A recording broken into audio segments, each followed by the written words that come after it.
Hello and welcome to the Cape Cod Community Media Center Gallery. I'm your host, Linda Sandu, and I am here with our September Artist of the Month, Kath Szmit. Kat, welcome. Thank you. It's nice to be here. Oh, thanks. You, probably a lot of people know you as writer and reporter for the Barnstable Patriot, which we love. We love that you keep us all current with what's going on, and you have a hidden talent that many people don't know about. I am a budding photographer. I like that. I like that. I like your philosophy on photography too, because you believe in capturing what you see and showing what you see. And talk a little bit about why you feel that way, and then we're going to look at your pictures that we have here on stage and talk about them. I started taking pictures when I was about 16, and back then it was film. Yes. And I didn't have a darkroom, so I worked just with taking it, bringing it to wherever, having it developed. When I first got digital, I didn't have developing software, and I just handed it to my production guy and said, here. So I really, if I was taking personal pictures, I had to really frame and pay attention to what I was shooting myself because there was no post-processing. Through the years, I upgraded my equipment. I discovered Lightroom, but I'm still a purist. I have a hard time with people who take a photograph and then to make it better, they put clouds from another picture and a tree from another picture and maybe a little thing over here. So it's like a picture of a bunch of pictures. Yes. And I like to take a photo of one thing. If I'm taking the lighthouse at Sandy Neck, then I'm going to look for something dynamic to go along with the lighthouse, the lighting, the cottages, the waves. Right. I'm not going to go, oh, that's great, I'll add clouds later, because there aren't enough clouds. Or and add the waves. Yeah, right? I'm not going to add waves that aren't there. It's going to be what I shoot. So if it's raining, I'm not going to take the rain out because it's whatever, it's moody. And I like that. I like to just take simple but effective photographs. That's great. That's great. Let's talk about this one right here that we're looking at, because that's a beautiful picture and it's got great color in it. Thank you. I took this at Millway Beach in Barnstable. I had ridden my bike down just for the afternoon, and there was this boat up on the sand from low tide, and I was just drawn to it. I was like, look, boat, green grass, blue water, and I got incredibly lucky with the colors. I've done very little to this. I wanted Sandy Neck in the back and the other boats, and I wanted it to be just to evoke a sense of summer peacefulness. Oh, yeah. And I was so happy when it came out with the vibrant water and the green. It's beautiful. And, it's one of my mom's favorite photographs that I've taken. That's She's great. like, oh, I love the boat picture. That's wonderful. And it's nice because I look back on it and it just brings back such lovely memories. Right. And I try to do that with most of my pictures. I try to capture a moment, not just an image. So, and I like your photography too, because it reminds me of something else, and I like that you allow that because it's not manipulated. Like, you allow people to see what they want to see in it. Right. I didn't know even that was Sandy Neck back there, so that adds to what I'm seeing. I try to invite people to step in, right. Like they're part of that moment, and think, oh, if I was there, this is just how I would feel. And it's fun to do that. It's really special. Oh, it's wonderful. That's great. Now this one up here, the Native American, talk a little bit about that picture and what it is and how you got involved with that. He's a Mashpee Wampanoag named Chinelke Pucknet, and I first met him and his family when I was doing stories about the Wampanoag through the paper, and I went to powwow. And this was a picture taken from powwow a few years ago. I believe it was 2010. And if you haven't been to powwow, it is a photographer's dream because when they come out to do the traditional dancing, they wear full regalia. And this is a picture of Chinelke in a late afternoon, early evening, full regalia dance. And I caught him at just the right moment with the sun and the light, and I was just struck by the power of his energy and the experience. It was probably my first or second powwow, and it was amazing. Wow. And to think that that's here on the Cape. Yeah, I mean, that's right. You can't get that very many places unless you travel to the Southwest or the Far West, and it's right here. It's a huge part of our history. So I say to everyone that I know, go to powwow just once. Yeah, and the colors in this really pop. Did that surprise you when you went to it your first time? I remember I was amazed at just the color, and they were all basic colors. Yep. And they just blew you away. And it's all tribal regalia that they earn and collect through the years, and it all has significance. I remember talking with some of the tribal members, and the stories are as beautiful as the regalia, because they'll tell you about a headpiece that used to belong to a grandfather, or that they earned by doing some kind of the equivalent to like a bar mitzvah, when you come into your own. And it's just gorgeous. And everyone is different. The women wear these shawls that when they do the fancy shawl dances, the shawls are with beautiful fringe and colors that all just handmade. Are stunning. They're all handmade. Amazing. The beadwork is incredible. I have never seen such beadwork. There's a woman that I've seen several times whose boots and her leggings and her headgear are all butterflies, and they're little tiny beads that are all done. And I must have taken 1,000 pictures. All of dancing, and it's one of the most amazing experiences that you can have as a person and a photographer. Yeah, I bet. And now let's talk a little bit about the sunflower hair. That was a fun get. I was walking down the road that I live in South Yarmouth. At the very end of the road is a farm, Miss Scarlett's Blue Ribbon Farm. Oh yes, yes. And they grow sunflowers and a bunch of other things, and it was just that late September light, and I walked by and I was like, ooh, and I just started to play around and try different angles, and I managed to get that one with the bee and the sun just coming up from behind, and I went home and put it into the computer and went, ooh, I like that one. And sunflowers are they're probably one of my favorite flowers. They're so happy. Yes, they are happy, and they're involved. They're very involved. They're very three-dimensional. Even in this picture, you can see the depth of it, and I love it. It's one of my favorite things to photograph, because if you zoom out, you get the whole flower.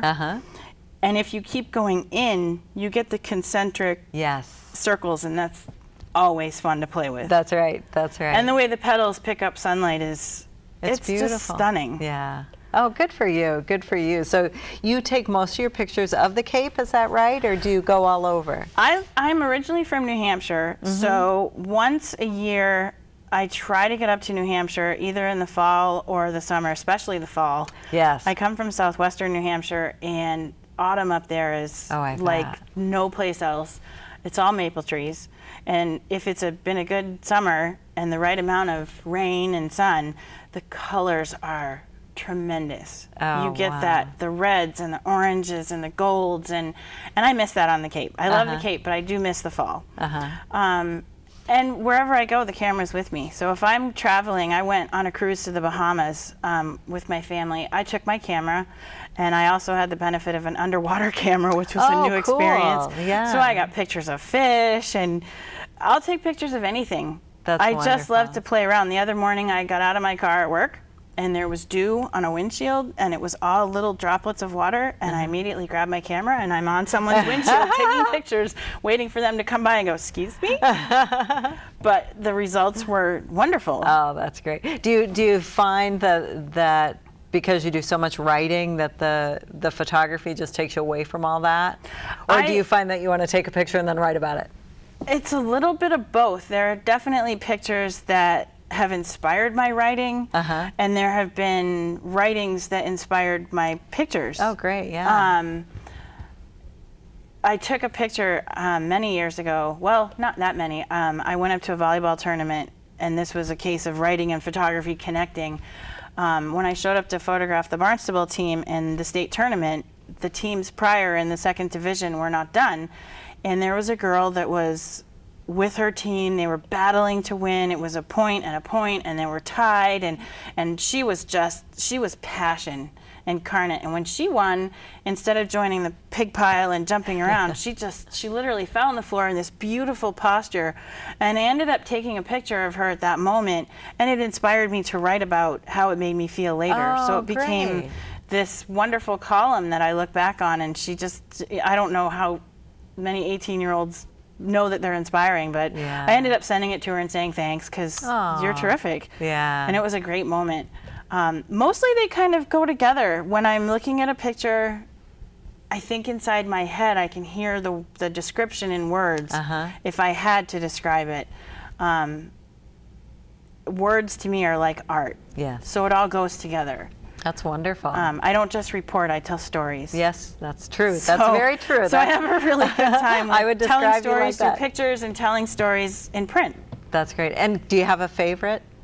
Picture or story? Oh gosh. Oh, no. and story. Yeah, you can talk about that too. No, I love writing about people. Yeah. And if I had to photograph one thing for the rest of my life, it would be people. Yeah.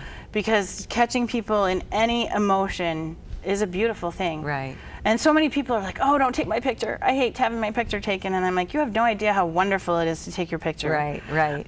My son has proven a wonderful subject. My friends, they all get nervous because I'll just be sitting there and I'll catch them in a moment and I'll go, stay still. Click. I'm like, oh, put your camera away. That's great. But on the flip side, I ended up with that cruise that I mentioned. I made a book for my family as a Christmas gift of all the moments from the cruise that they didn't know I had taken pictures of. That's wonderful. And it was really special. That's really and great. Different. I like to take different things. You know, you see the standard people together in a group. Right. I like to catch people unaware and find the charming moment. Right, right, right. And when they're acting intrigued and interested or embarrassed or anything else. Yeah, yes. Those are great. Yep. Those are great. Talk a little bit about the equipment you use, because I know that a lot of our viewers are very interested in that.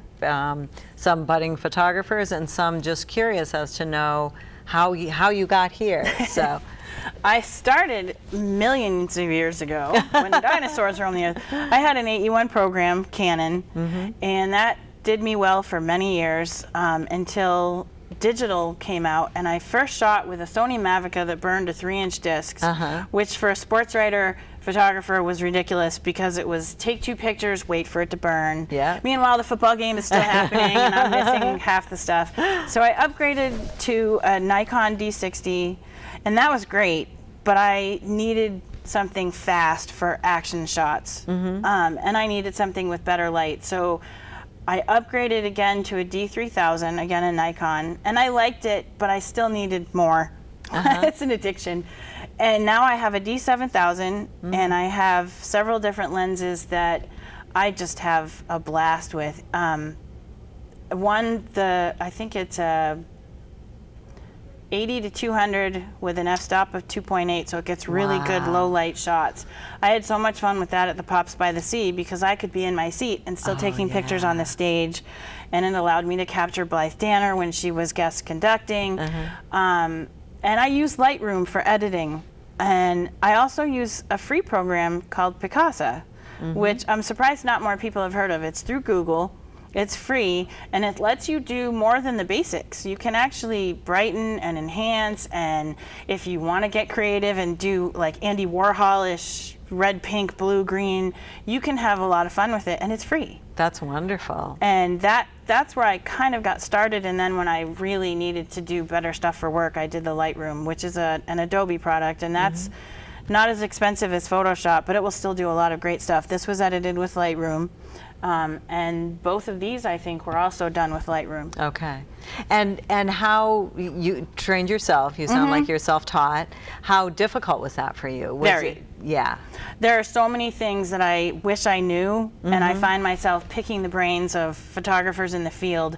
Someone that inspires me constantly in the sports photography realm is Ron Schlurb. He takes photos for the Cape Cod Times. That's right. And he's just fantastic. He has this great eye, and I'll pay attention to what he does because he's a seasoned veteran photographer, and his shots are award-winning. So I'll pay attention to the ones that they run big, and I'll say, okay, how did Ron do this? And I'll talk to him when we run into each other on the field, and I'll say, so how do I do this? And he's great with helping me. Another person that's been instrumental is Jan Volk. He runs Sports Pics, another sports photography company, and he's a Nikon guy. And I just ask questions. Yeah. The web is a crucial tool. Right, right. If I'm confused, I will immediately look it up on the web and and find the educated photography sites, and then I'll try it. I'm a hands-on learner, so if someone says, okay, to do the best low light photography still shot with this, you know, and they give you all the steps, I'll take the computer and I will go into my yard and I will go through it right then and there and practice it. That's great. So that I know how to do it when I'm away from the computer. When you really need it. Yep. Yeah, that's right. That's really great, and good for you for sticking with it like that, because that would frustrate a lot of people. It can, but I You're love so the passionate about reaction it. Yeah. of giving someone a photograph of something that they really love, a moment that they didn't know I captured, and watching their faces just go, I didn't even know you took this. It's just such a remarkable moment, and it makes me so happy. Or when people get, they see a picture in the paper that I took, and they just go crazy about it. And I love that it makes someone happy, that they want to have that picture in their house, because it just brings them joy. That's the whole point. Oh, that's so nice. Kat, you're a wonderful woman. We're having the opening for your show, which is going to run the month of September, but you're going to be available on September 9th from 5 to 7. So our members and viewers can come in and meet you. Yes. And it's such a pleasure. I'm looking forward to having the show and having you around. Thanks a lot. So nice meeting you. I'm Linda Sandu. We'll see you next time on The Gallery.